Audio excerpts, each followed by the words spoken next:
आज आपण ऐतिहासिक वेरूळ येथील थायलंडच्या बुद्ध विहारामध्ये आपण आलेलो आहोत। ही थायलंडच्या बुद्ध विहारातील ही मूर्ती आहे। अतिशय या ठिकाणी खूप छान अशी सजावट या ठिकाणी केलेली आहे, आपण बघत आहोत।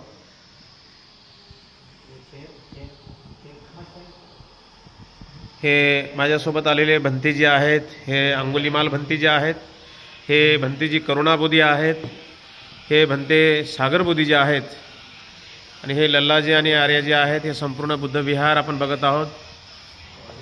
अतिशय सुंदर हे बुद्ध विहार आहे। प्रिय सज्जनांनो, आपण या व्हिडिओमधून आदर्श घेतला पाहिजे की आपल्या गावातील बुद्ध विहार असेल किंवा आपल्या ज्या कोणत्या ठिकाणचं बुद्ध विहार असेल तर अशा पद्धतीने भगवंताच्या मूर्तीचा आपण सजावट केली पाहिजे आपण, जेणेकरून बुद्ध विहारामध्ये आल्यानंतर माणसाचं मन अगदी प्रसन्न झालं पाहिजे। आपण बघत आहोत हे अतिशय भगवंताची सुंदर अशी मूर्ती, हे सजावट आपण बघत आहात।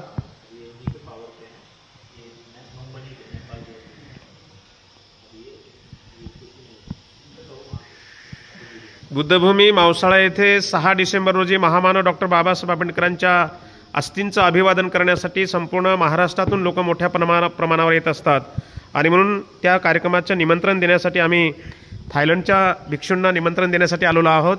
तर इथले कमीत कमी 3 ते 4 भंतेजी 6 डिसेंबरला बुद्धभूमी मावसाळ्याला येणार आहेत आणि त्यांचं त्या ठिकाणी मार्गदर्शन लाभणार आहेत।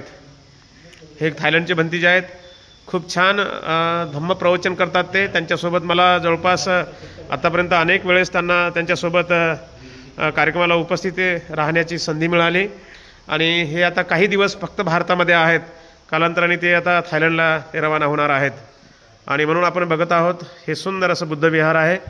मी या व्हिडिओच्या माध्यमातून आपल्या सर्वांना जाहीर निमंत्रण देतो आहो की आपण येत्या 6 डिसेंबर रोजी ऐतिहासिक बुद्धभूमी मावसाळा तालुका खुलताबाद या ठिकाणी महामानव डॉक्टर बाबासाहेब आंबेडकरांच्या अस्थींचं अभिवादन करण्यासाठी, आणि थायलंड येथील 4 बौद्ध भिक्षू, जपानचे 4 धर्मगुरू आणि महाराष्ट्रातील विद्वान बौद्ध भिक्षूंच्या प्रवचनाचा लाभ घेण्यासाठी आपण सर्वांनी बुद्धभूमी मावसाळा तालुका खुलताबाद या ठिकाणी आपण सर्वांनी उपस्थित राहावं। या कार्यक्रमाला आपणा सर्वांना येण्यासाठी मी जाहीर आवाहन करत आहो। मी स्वतः कार्यक्रमाचे मुख्य आयोजक पूज्य भदंत यश प्रज्ञाबोधी, बुद्धभूमी मावसाळा तालुका खुलताबाद।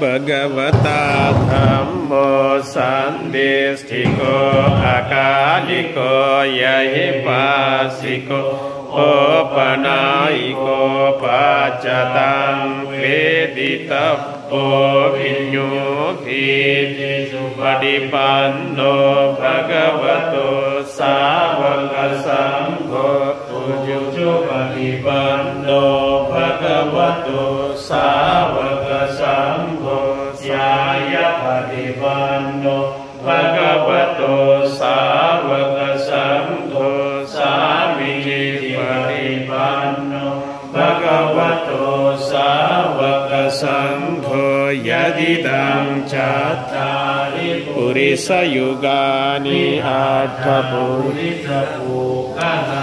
एष भगवतो सावक संघो आहुनयो पाहुनयो दक्षिणयो अंजलिकरणियो अनुतरं पुण्यं केतं लोकसाखी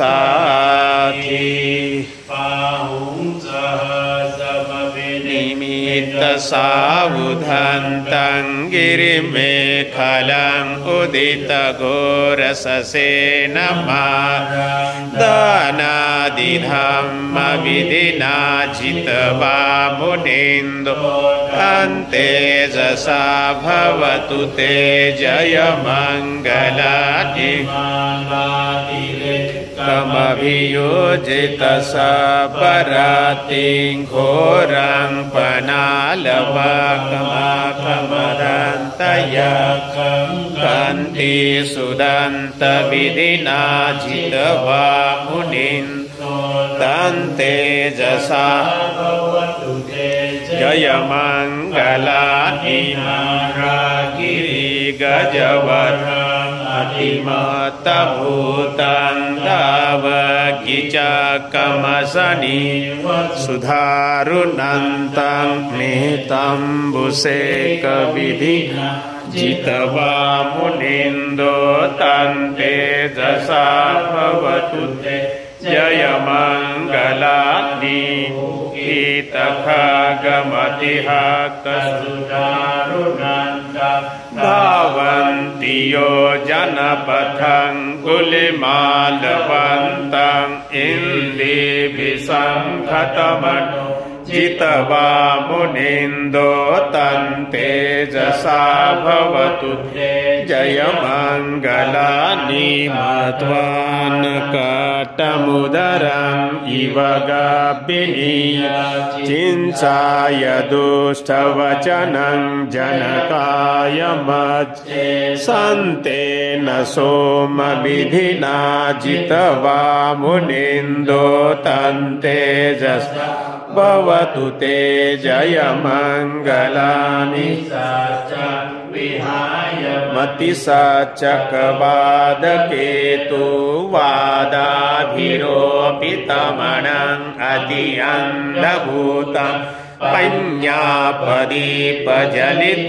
जित्वा मुनीन्द्रो तेजसा भवतु ते जयमङ्गलानि पणन्दभुजगं विबुधं महीदीपूतेन दमापयन्तो इन्दुपदे सविधिना जित्वा मुनीन्द्रो तेजसा भवतु ते जयमङ्गलानि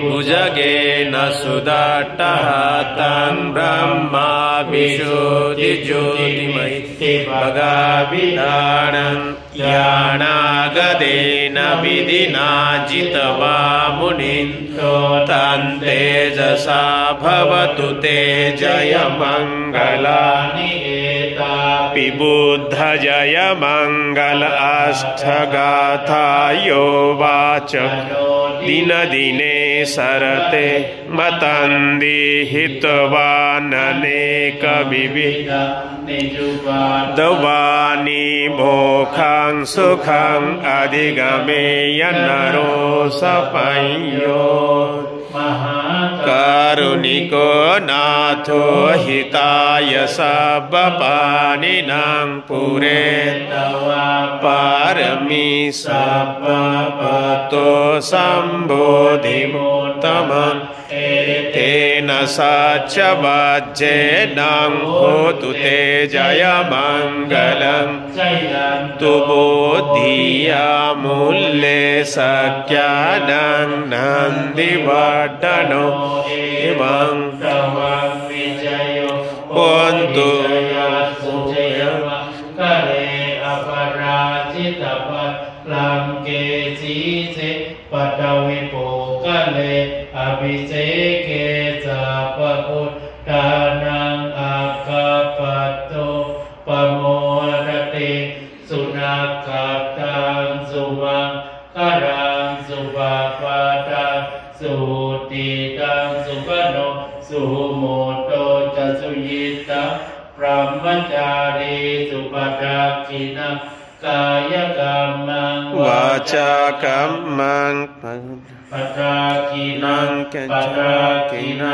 मनोकर्मं पनिधिते पदाक्षिणा Patakinani katawa nalapantate Patakine pawatu sabba mangalang rakhantu sabba devata sabba buddhanubhavena sada soti bhavantu te bhavatu sabba mangalang rakhantu sabba devata sabba brahmanubhavena sada soti bhavantu te bhavatu sabba mangalang rakhantu sabba devata sabba sanghānubhavena sada soti